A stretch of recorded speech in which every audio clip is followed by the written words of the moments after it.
uma vez, Shabbat Shalom aos irmãos. Vamos então dar início aqui à nossa quarta paraxá do livro de Bereshit, né?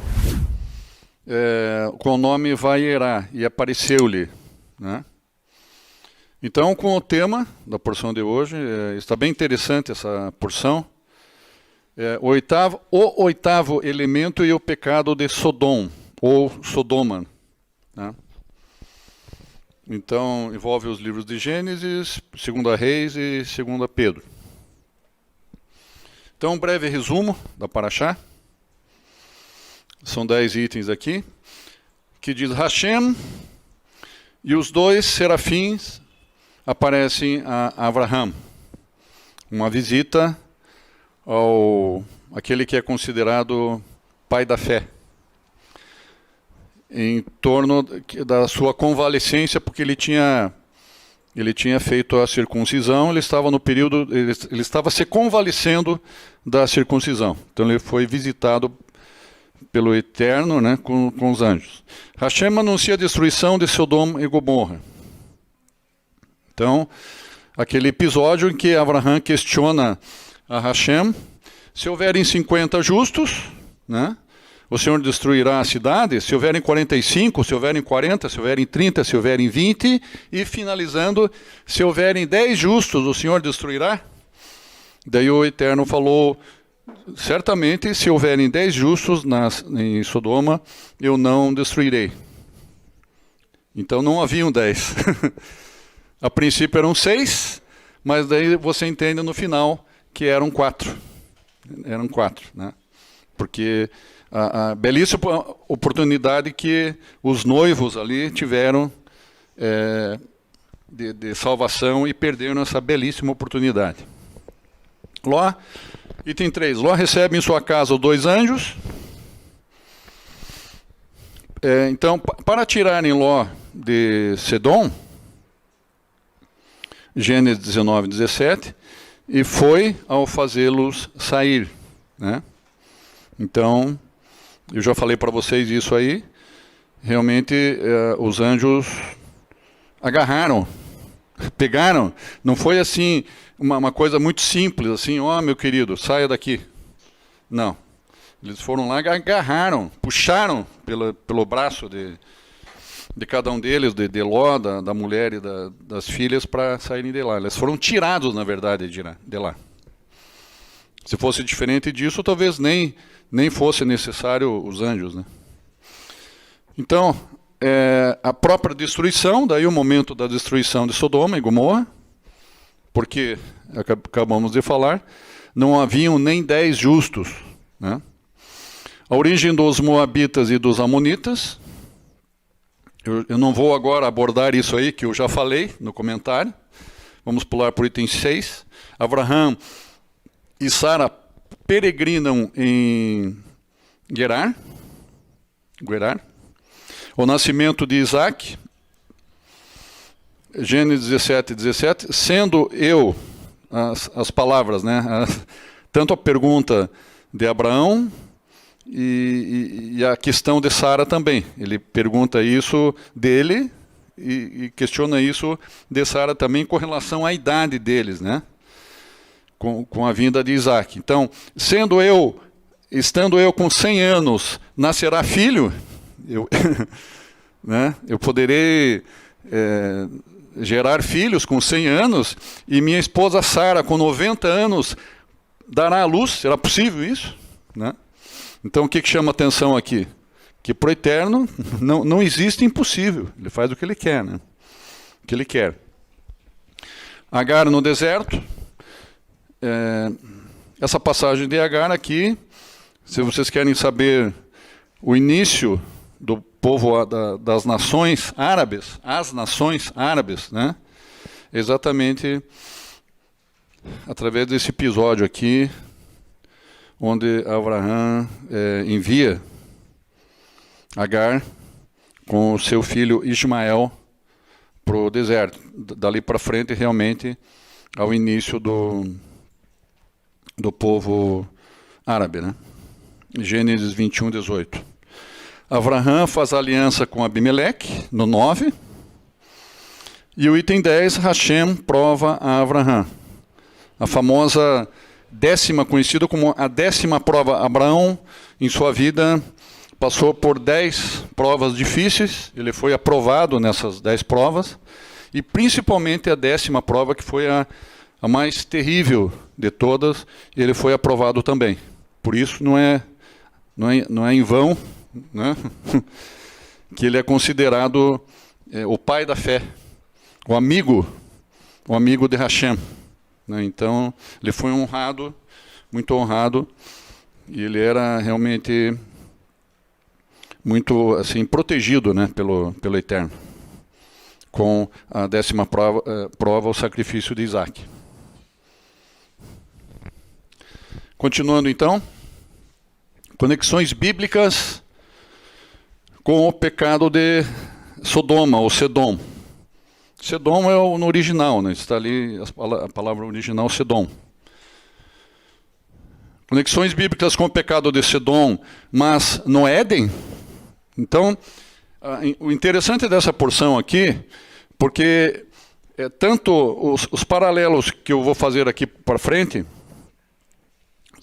são 8 palavras, né? 8 elementos que eu chamo, que as mesmas palavras se encontram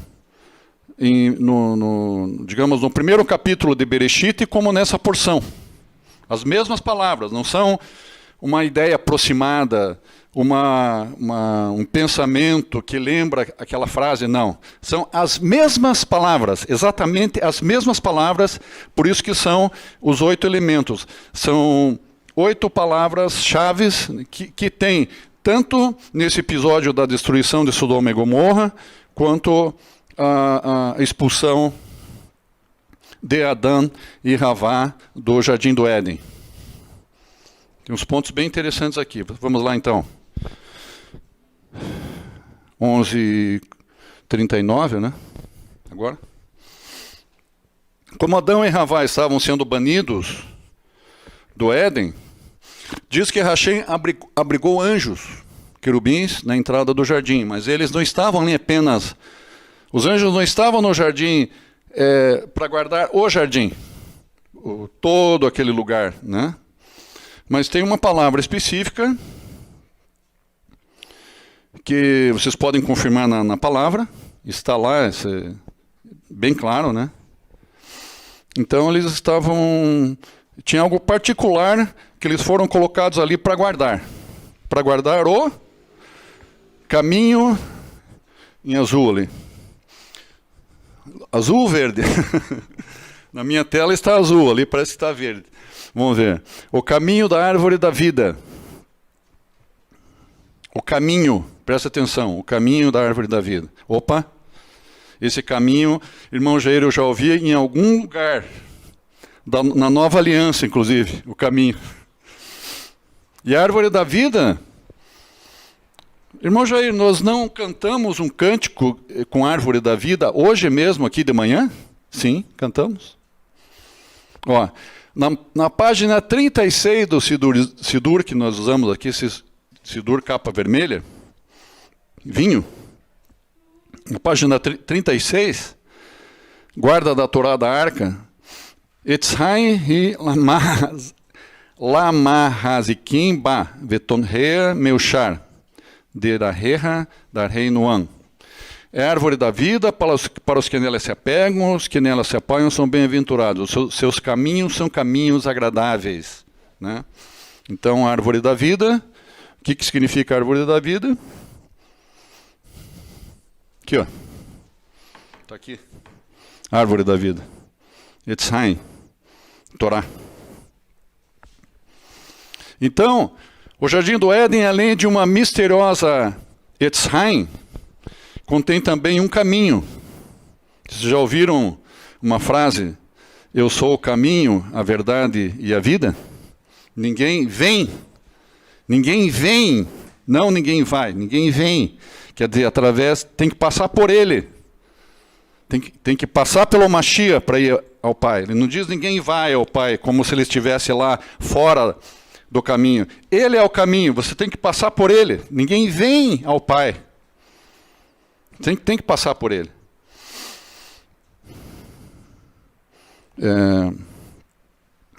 Então, que leva direto a essa árvore. Mas qual o significado desse caminho? Era uma estrada de tijolos amarelos, um caminho de cascalho? Ou uma placa, como vocês veem ali, ó, uma placa assim, dizendo, é por aqui, ó, é por esse lado, por aqui. Esse é o caminho da árvore da vida. Por gentileza, vão por aqui. É isso que estava dizendo lá? Outra concepção aqui, embaixo ali. Ó. Um caminho é um acesso para o que está no fim. Você vai entrar no começo de um caminho, e esse caminho não faz nenhum sentido se esse caminho simplesmente você vai até a metade dele, para ali, não encontra nada, não vê nada, fica tudo aquele negrume, né? Não, ele tem um final, tem uma surpresa no final, você vai chegar no fim desse caminho. E vocês já ouviram uma frase? Princípio e fim. Eu sou o princípio, o meio e o fim. Eu sou o Aleph e o Tav. E o fim? Qual que é o fim? O fim do caminho? É a eternidade, é a vida eterna. Então o mistério de como acessar o Etz Haim reside de alguma forma nesse caminho, né? A paraxá de hoje clareia, ela dá uma luz, um sentido à natureza desse caminho. Para ver como voltar ao Éden, devemos voltar ao versículo que acabamos de ler, o versículo 24. A passagem que descreve a expulsão do homem do jardim. E isso conecta com outra história. Onde mais ouvimos essas palavras? Vamos então olhar para os versículos da expulsão de Adão e Havá do Éden e destacar 8 itens naquele texto. Então, a pergunta: onde nós vamos encontrar esses 8 elementos?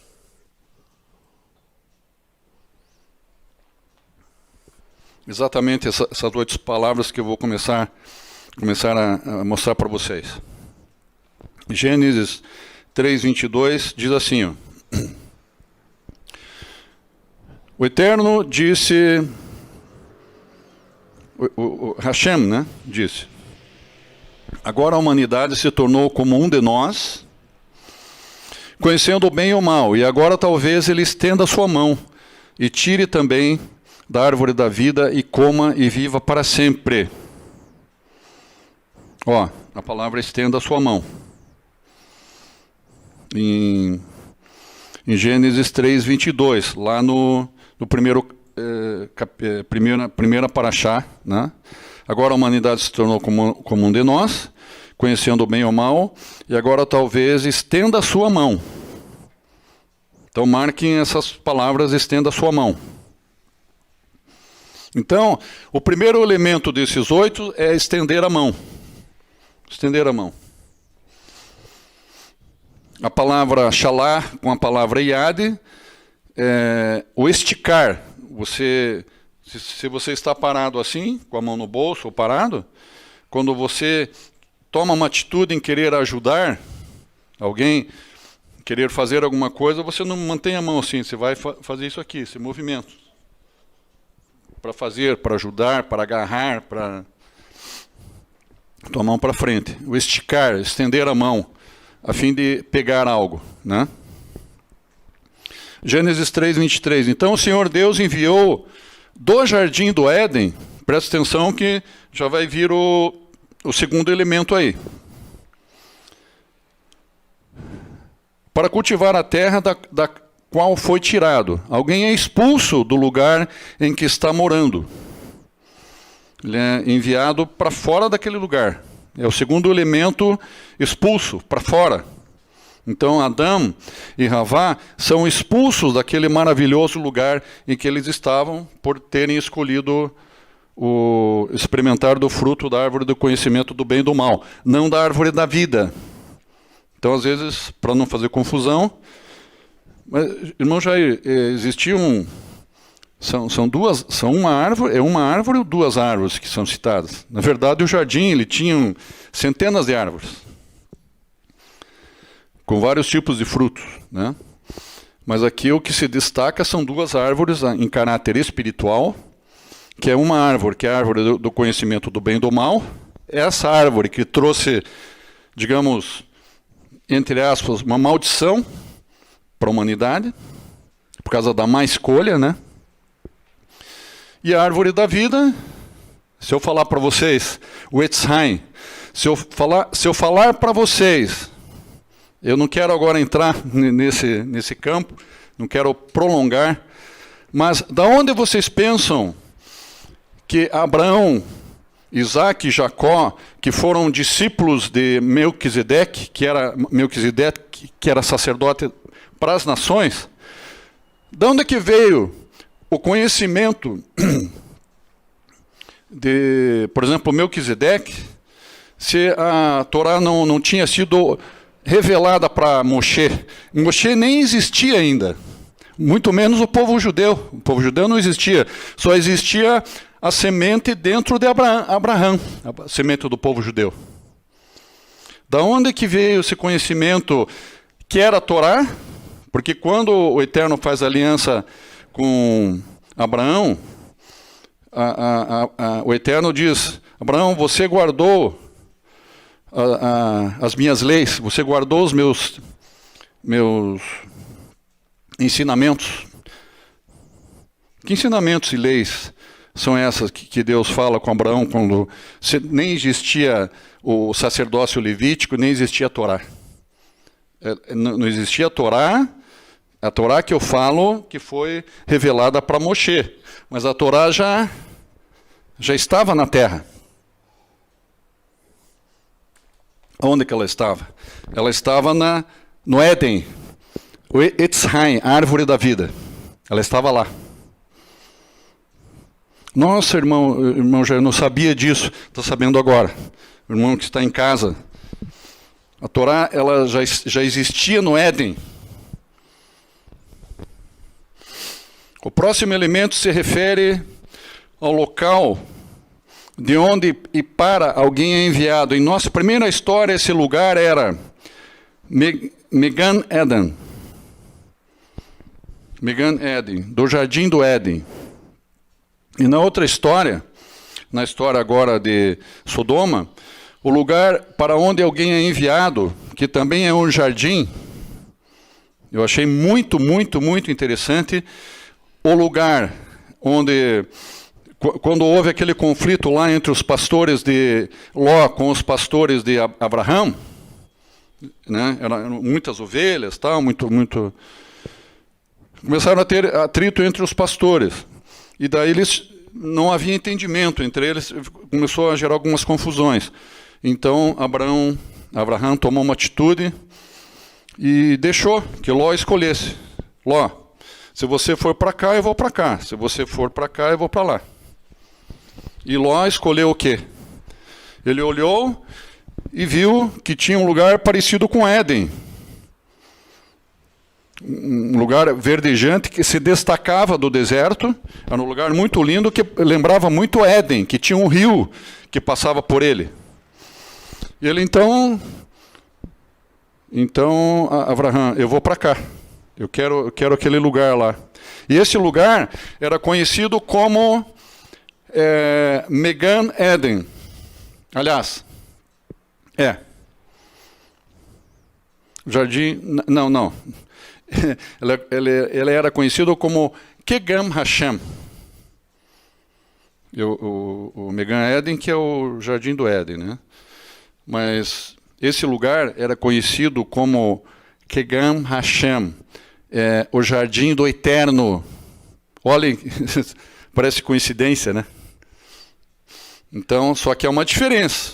O Jardim do Éden era num lugar, não era o mesmo local do Jardim do Éden. O Jardim do Éden era num lugar, mas esse local era conhecido como Kegam Hashem, que era o Jardim do Eterno, pela exuberância de flores, de árvores frutíferas que tinha, aquele rio maravilhoso passando no meio desse jardim.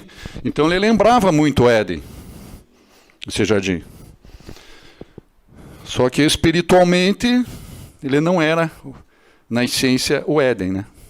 Por que na essência ele não era o Éden? Porque ali não tinha o Etz Haim. Nesse jardim não tinha o Etz Haim, árvore da vida. Essa que é a diferença importante, né? Em seguida, na narrativa, chegamos ao versículo de que falamos acima. Ele expulsou o homem e colocou ao oriente, ao leste do jardim do Éden, os querubins. E na outra história, adivinhe, né? Também encontramos anjos. Então, olha aí. Dois querubins guardavam o caminho do Etz Haim. Sim ou não? Sim, nós já falamos sobre isso. E agora tem outros 2 anjos, né, que o Eterno envia para o Kegam Hashem, que era lá para Sodoma e Gomorra, né? Então, agora passamos para o terceiro elemento, que é o jardim, também o jardim. O quarto elemento, os anjos. Então, nas 2 situações tem anjo, nas 2 situações tem jardim, nas 2 situações, que é o segundo elemento, tem a questão de expulsão. Adão e Havá são expulsos do Éden, e a família de Ló são expulsos daquele lugar. Vão ligando os pontinhos. As palavras são as mesmas, idênticas. Podem conferir, eu conferi no hebraico, inclusive, eu usei direto a Torá. Aqui, ó. Tudo assinalado ali. Para tirar a teima, fui direto no hebraico. Então, de volta ao Éden, onde estavam aqueles anjos, o verso 24 diz que eles estavam parados para guardar o caminho da árvore da vida. Então, presta atenção nessas palavras aqui. Mikeden Legan Eden, a oriente do jardim do Éden. Ou ao leste, né?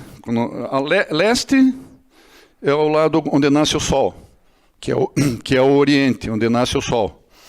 Então, na outra história, na história de são as mesmas palavras, né? Quinto elemento, Mikeden. Retornando ao Éden, agora nós vamos para o sexto elemento, aqueles anjos no leste, no oriente, acontece que eles estavam segurando algo. No Éden agora, nós estamos falando do Éden. Podem conferir lá em Gênesis 3, 24. O que eles estavam segurando? A lâmina, a espada, né? Cuja lâmina, uma espada cuja lâmina era chamejante, era uma espada de fogo. Esse cenário, né? Se a gente pudesse fazer uma pintura, quem sabe eu faço uma pintura disso. É algo assim realmente fantástico, né? Esses anjos cheios de luz assim, e segurando essa espada, que a lâmina da espada era fogo, chamejante. Um fogo divino especial. Mas espera aí, irmão Jair, você está dizendo que o sexto elemento é uma lâmina da espada? Não exatamente o sexto elemento para fazer paralelo com Sodoma, não era exatamente uma espada, mas tinha fogo, tinha chamas. Que chamas você está falando, irmão Jair? As chamas, o fogo que veio do céu. Que pode ser um meteorito, pode ser um vulcão, a gente não sabe exatamente. Mas tem várias possibilidades. Um raio muito forte, né? Várias possibilidades o Eterno, ele tem o controle de todas as coisas, ele tem os seus... O Eterno, inclusive, tem anjos que são do Eterno, não são anjos caídos, para destruição. O Eterno tem anjos para destruição. São 10 níveis que existem no reino do Eterno, são 10 níveis de anjos que tem. Os conhecidos como querubins, né? São São principalmente esses anjos, por exemplo, que aparecem como homens, que vêm assim, pode entrar aqui na Sarel, vem lá tem um senhor ali na porta ali. Depois você vai na frente saber que esse senhor era um anjo que veio visitar. Já aconteceu, nós já tivemos a visita de um anjo na Sarel. No começo da Sarel, na Travessa Lutero, um anjo do Senhor nos visitou. Depois nós ficamos sabendo disso. Na hora você começou a notar que tinha algumas coisas diferentes. Que ele falava um português muito rico, um vocabulário muito rico, né? Uma educação assim perfeita, né? Deu umas orientações para a gente. Era diferente de uma pessoa comum. Mas não se passou pela cabeça na hora que era um anjo. Depois, por A mais B mais C mais D, nós, unindo ali o quebra-cabeça, as pistas que o Eterno nos deu, todos chegamos à conclusão que um anjo nos visitou. Baruch Hashem. Né? Isso pode acontecer de novo. Então, agora, outros anjos, níveis mais superiores, eles não vêm assim em forma de homem. Né? Bem, eu não quero agora entrar nessa categoria de anjos aqui, senão vamos sair às 14h. O sexto elemento, chamas divinas. Então, a chama da espada, e como o Eterno agiu também como uma espada, trouxe juízo. A espada significa juízo, né? Quando você separa uma situação, corta. Então, o sentido é o mesmo. Com aquele fogo que o Eterno enviou do céu, destruiu as duas cidades. Então, no Éden, a espada flamejante que os anjos seguravam, a espada era mit haperet. A espada era mit haperet, que significa, a espada, algumas traduções dizem que a espada volvia, virava, girava, né? Então, qual que é o sentido disso aí? Virado ou invertido, a espada que ela estava para guardar, estava paradinha. A princípio estava parada. Mas quando você vira, quando o Eterno estabelece juízo, daí a espada entra em movimento para cortar aquela situação, para estabelecer um juízo. Tira aquela situação de paz, corta a situação de paz e traz o juízo. Então é algo que corta. Pum. Não tem negociação. O Eterno, ele rasga, ele corta aquilo com um fio da espada. E termina aquela paz e vem a destruição. Então, a espada que girou, ela girou. Então é algo que foi virado, o que foi invertido. Inverteu a situação, terminou aquela situação de paz. A palavra virado ou invertido, mit haperet, que aparece na outra história, também essa história é sobre algo que foi revirado, acabamos de falar sobre isso aí. Vamos à grande pergunta. Que outra história tem todos esses elementos? Isso eu já falei para vocês, né? Então, mas faltou um elemento. Quantos elementos nós falamos? 7. Irmão Jair, o tema da porção de hoje é o oitavo. Não é aquele filme O Oitavo Passageiro. O Oitavo Passageiro. O oitavo elemento. Não tem nada a ver com o filme. Não confunda. Então, os dois anjos que estão em Sedom com Ló, os sedomitas, preste atenção agora, os sedomitas se aproximam deles e tentam molestá-los. Claro, todos já estavam dentro de um barco furado, todos já estavam, tinham caído na sedução, na perversão, o sexo liberal, da maneira que passasse pela tua mente, poderia fazer, ninguém te punia. Esse não era o problema de Sodoma, né? O problema era outra situação. Não era o problema que pegou, né? Claro que faz parte do processo também, mas não é o problema principal que pegou. Olha aqui. Então, veio aquela turma dos que estavam com a cabeça virada, com seus corações pervertidos, né? Se aproximaram ali da casa de Ló. Por que se aproximaram da casa de Ló? Porque Ló queria fazer as coisas certas. Então eles tinham a obrigação de mudar a mente e o coração de Ló, das suas filhas, da sua mulher. Eles queriam que Ló e sua família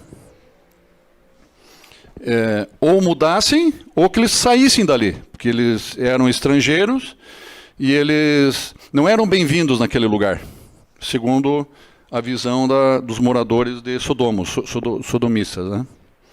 Então, naquele momento, estenderam os anjos as mãos e trouxeram Ló à casa e fecharam a porta. Lembram aquele exemplo que eu dei de estender a mão? Então, essa mesma situação aqui, os anjos estendem as mãos e puxam Ló para dentro da casa e fecham a porta. Isso está em Gênesis 19:10. Há duas situações em que os anjos lá em Sodoma, eles agem com as mãos. Nessa situação e na situação quando eles tiram. Depois eles tiram Ló, a mulher e as filhas, e os noivos também tiveram a oportunidade dessa salvação e não quiseram, fizeram pouco caso. Então os anjos também tiram no momento que eles estão para sair da cidade. No momento que o Eterno estabelece o juízo sobre Sodoma e Gomorra. Então logo em seguida, Ló é tirado, expulso da cidade. Puxaram os anjos pelas mãos de Ló, sua mulher e suas duas filhas, isso está escrito. Gênesis 19, 16 e 17. Os anjos literalmente puxaram as mãos de Ló, sua mulher e suas duas filhas e os tiraram para fora da cidade. Eles puxaram, não foi uma coisa muito simples assim, foi algo meio... né? E daí o anjo ainda diz para eles: escapa por tua alma, não olhes para trás. Saiam daqui, não fiquem com o coração nos bens, a casa que você tinha, nos móveis, nas joias, não olhem para trás, né?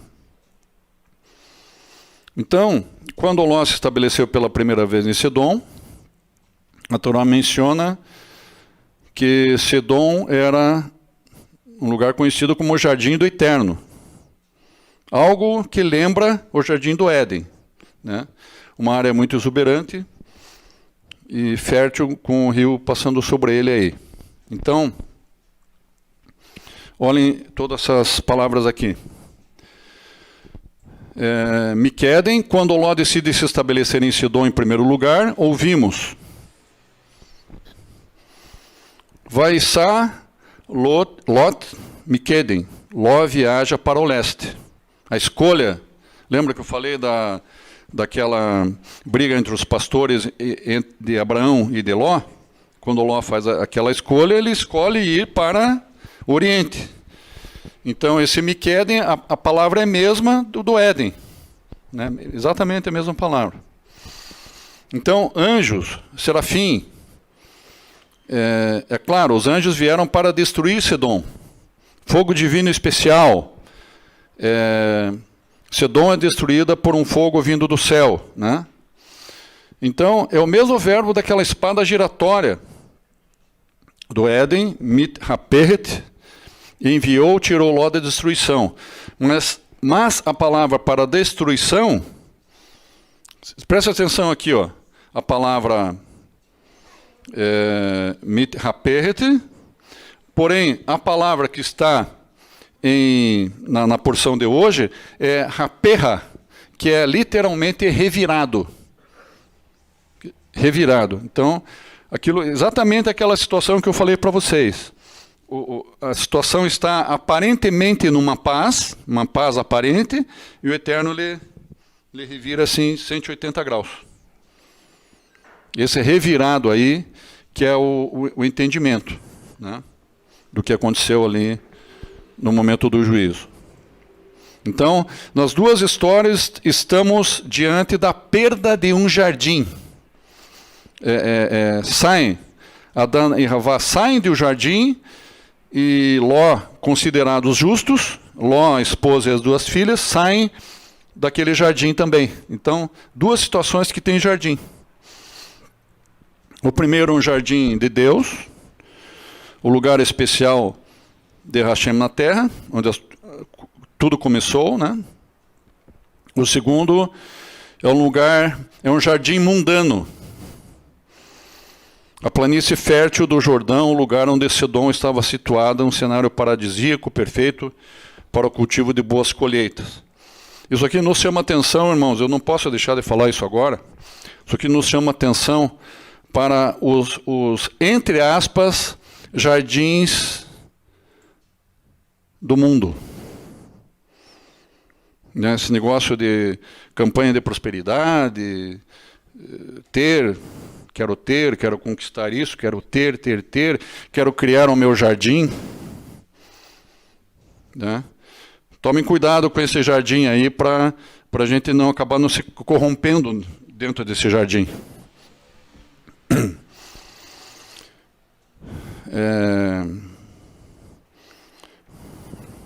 Em cada história, os habitantes cometem algum tipo de pecado e perdem o acesso ao jardim.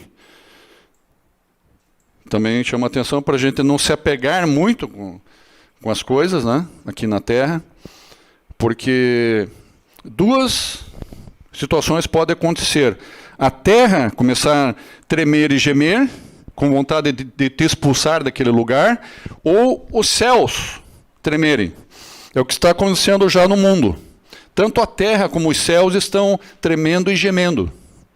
A terra geme por justiça, por paz, por abaixo a corrupção. Né? A terra está gemendo. Mas como assim, irmão Jair? Você acha que...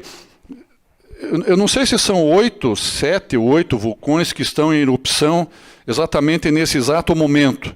Quando na história nós fomos saber disso há 10, 20, 30, 40, 50 anos atrás, alguém se lembra aí? Então, a Terra... O que está acontecendo com os habitantes das Ilhas Canárias, de um lugar chamado La Palma? Eles permanecem lá e fazem tobogã, pegam uma prancha e fazem tobogã e se escorregam naquelas lavas e fazem festa? Alegria?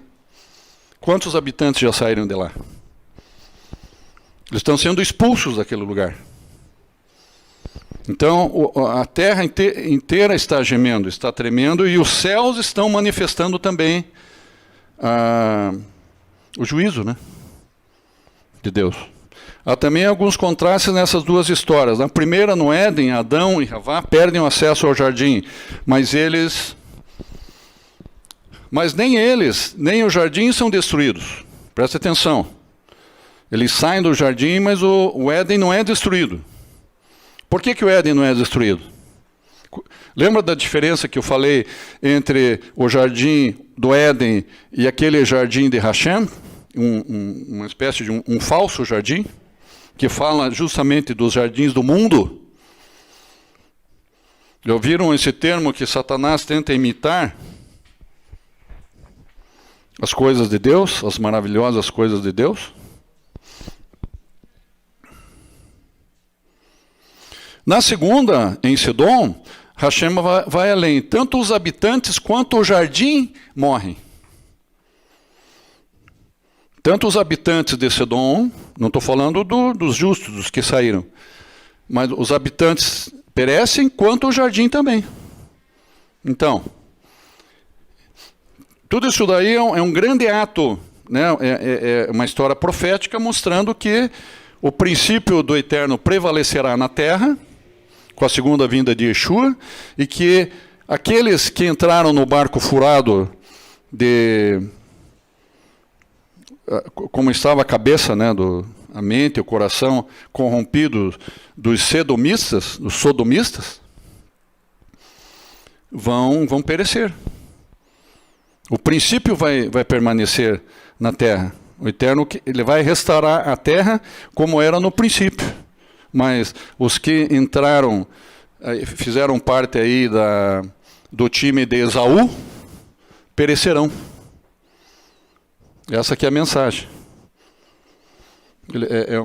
São duas situações parecidas, mas que uma parece, a segunda também aparentemente parece boa, mas não. Então que a gente não caia nos enganos das coisas do mundo, irmãos, né? Vemos uma espécie de regressão aqui. Comer do fruto proibido, que foi o primeiro passo em um caminho escuro e perigoso, um caminho cujo possível estado final é Sedom. Se as pessoas se iludem com a Yetzer Hará, a má inclinação, vinda ao buscarem aquele fruto, correm o risco de que, no futuro, essa inclinação dê origem a uma sociedade que institucionalize esse mal. Se isso acontecer, essa sociedade precisaria ser destruída. Então, aconteceu o mal, aconteceu. Aconteceu o pecado de Adão e Havá, aconteceu. Eles experimentaram do fruto que não era para experimentar, porque o Eterno já tinha dito para eles que não comessem do fruto da árvore do conhecimento do bem e do mal, né? Porque vocês morrerão, né? Então, corre o risco de que no futuro essa inclinação dê origem a uma sociedade, preste atenção, a palavra-chave aqui agora, preste atenção, que foi o que aconteceu com Sodoma e Gomorra. Uma sociedade que institucionalize o mal. Está tudo bem, aparentemente está tudo bem. Parece um jardim magnífico, aquele rio esplendoroso ali, árvores de tudo que é tipo, flores, borboletas, passarinhos, tal. Parece perfeito. Nossa, é tudo que eu queria na vida. Eu tenho liberdade sexual, eu posso fazer isso, posso fazer aquilo. Não. Não é por aí, querido. Então, essa má inclinação, resultado de conhecerem o bem e o mal, essa inclinação má, se isso não é mudado através de Yeshua, do segundo Adão, né, que o Eterno enviou, a sociedade, ela tenta institucionalizar o mal no mundo. E é o que está pintando aí, está acontecendo. Qual o verdadeiro pecado de Sodoma e Gomorra? Os sodomistas, eles não eram apenas maus, pessoas más. Eles institucionalizaram o mal e embutiram em seu sistema de leis. Não parece que Sedom foi motivada pela luxúria, como eu falei para vocês, toda essa perversão sexual. Eles foram motivados por um dever cívico. Preste atenção nisso aqui, é muito sério. Eles foram motivados por um dever cívico. Eles protestaram de frente à casa de Ló, porque Ló quebrou. Ló sempre queria quebrar as regras deles, de Sodoma. Ló queria ser diferente. Como nós aqui no meio da cidade de Curitiba, nós queremos mostrar que a vida é diferente, nós pensamos diferente. Não, mas eu não sei o que lá, vai ter um churrasco lá, que eu não posso negar esse convite, lá vão fazer uma costeleta de porco lá, que o meu amigo lá, um conhecido do meu amigo, fez curso em Genebra.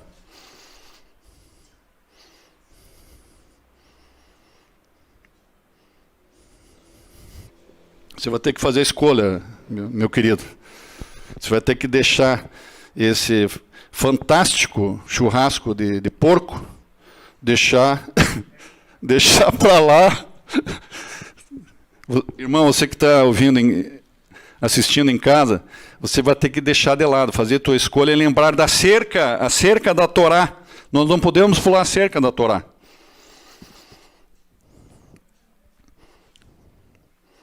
Então, porque Ló queria quebrar todas essas regras, né? Ló queria ser diferente. Então, mantemos os olha, o pensamento deles ao aproximarem da casa de Ló.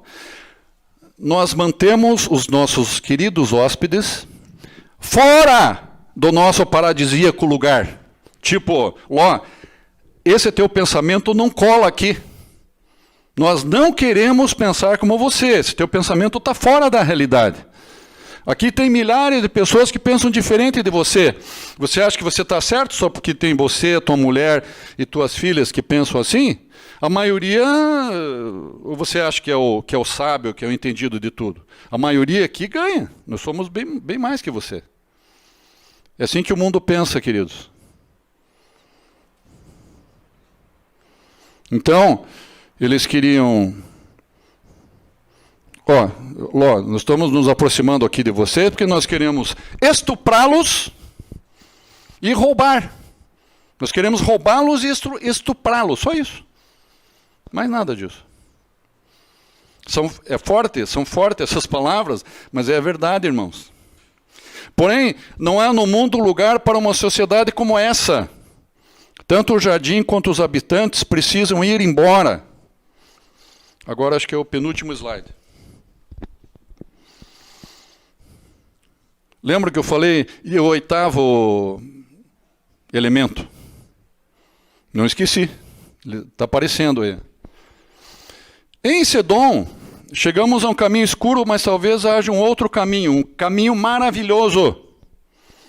E isso nos leva direto ao 8º elemento. Então, depois de lermos sobre os anjos, com aquela espada chamejante, né? Mit-Haperet, ouvimos uma última coisa. Se o propósito dos anjos e a espada de fogo sempre girando para Lishmor Derech, preste atenção nessa palavra agora, que é a palavra a frase, né, do 8º elemento. Lishmor Derech. Guardar o caminho. Olha, agora... Nossa, irmão Jesus falou... Guardar o caminho lá no começo da Bereshit, lá, que os anjos estavam lá para guardar o caminho do Etzhaim. E Lishmor Derech aparece na história de Sedom também, né? Diz, o caminho para a justiça e o verdadeiro pecado de Sodoma e Gomorra. Vamos lá então. Gênesis 18:17 diz assim, ó, disse Hashem, esconderei de Avraham o que farei? Está lá, faz parte desse estudo de hoje. Esconderei de Avraham o que farei? Em Gênesis 18:19, pois eu conheci Avraham, para que ele possa ordenar a seus filhos e sua casa depois dele,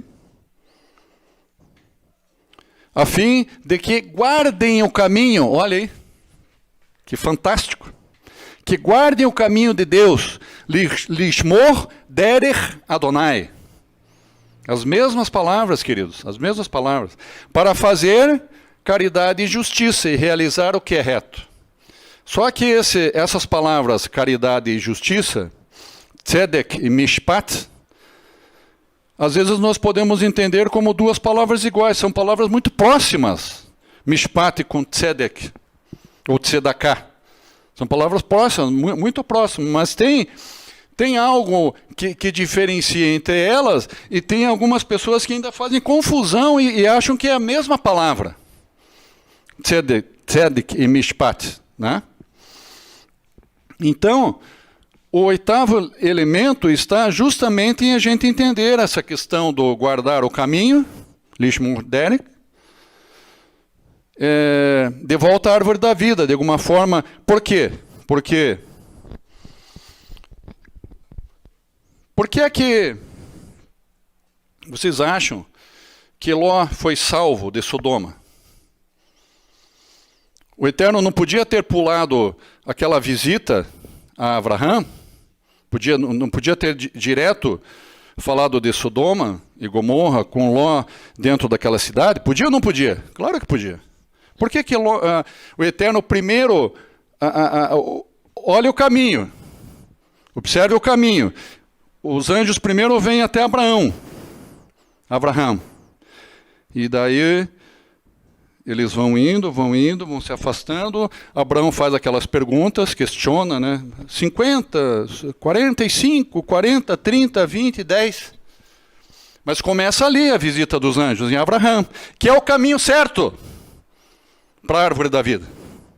Então foi através de Abraham, o pai da fé, que Ló foi salvo. Porque ele guardava a Torá. Estão entendendo? Acompanhando o raciocínio?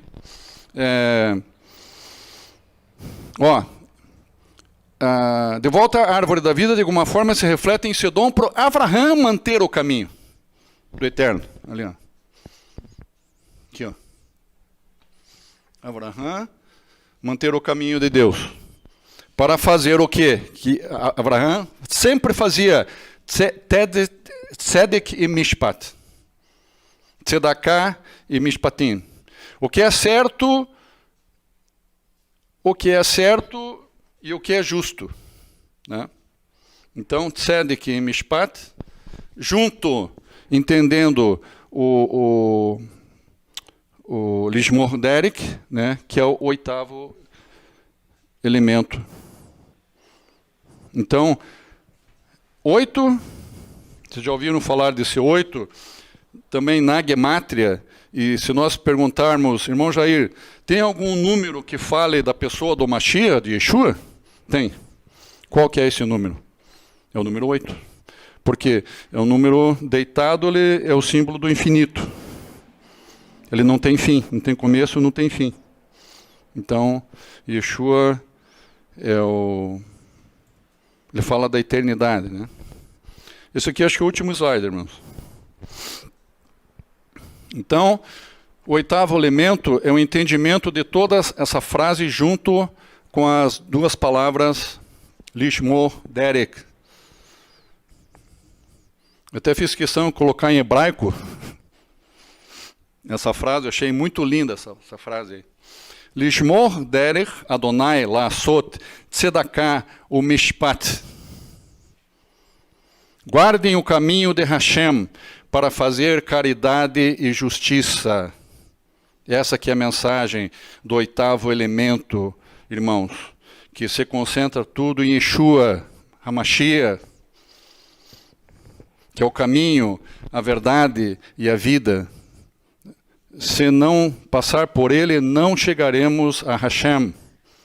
Não há outro caminho.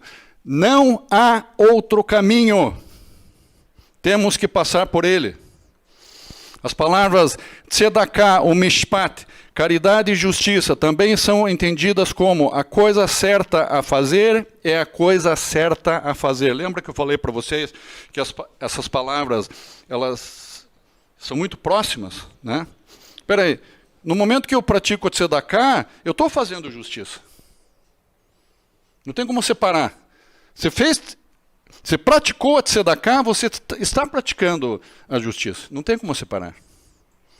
Só que essa justiça, ela é como o 8, ela excede, o 8 vem depois do 7. O 8, ele excede a expectativa. O verdadeiro entendimento do mishpat é além, a tua misericórdia ir além. O que mais eu posso fazer? Essa que é a melhor definição para mishpat. Mas como assim, irmão Jair? Por exemplo, alguém está com fome e ele é um sem-teto. Mas não é justo. Espera aí, eu trabalho para ganhar R$1.100. E daí aquela pessoa lá não trabalha, não é justo que eu dê o meu dinheiro para ele. Eu mereço mais que ele.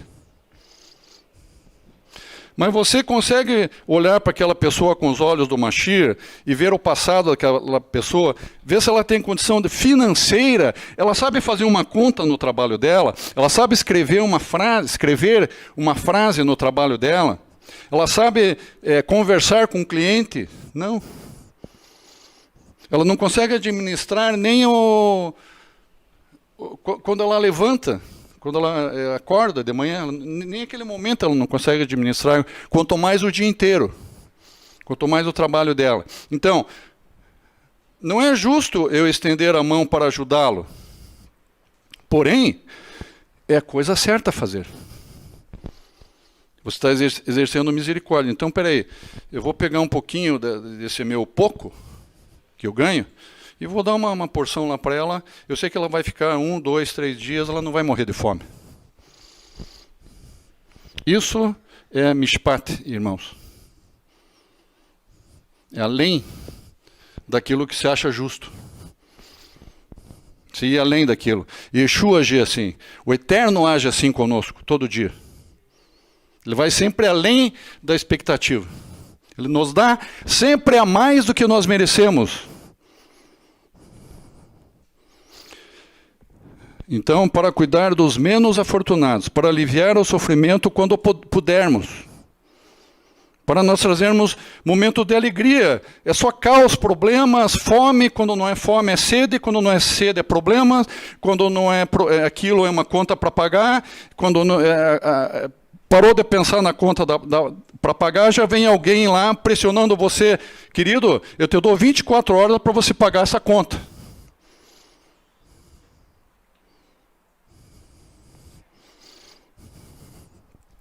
Então, você vai alegrar, trazer felicidade ao coração daquela pessoa por um dia, 2 dias, uma semana, ou meio dia talvez.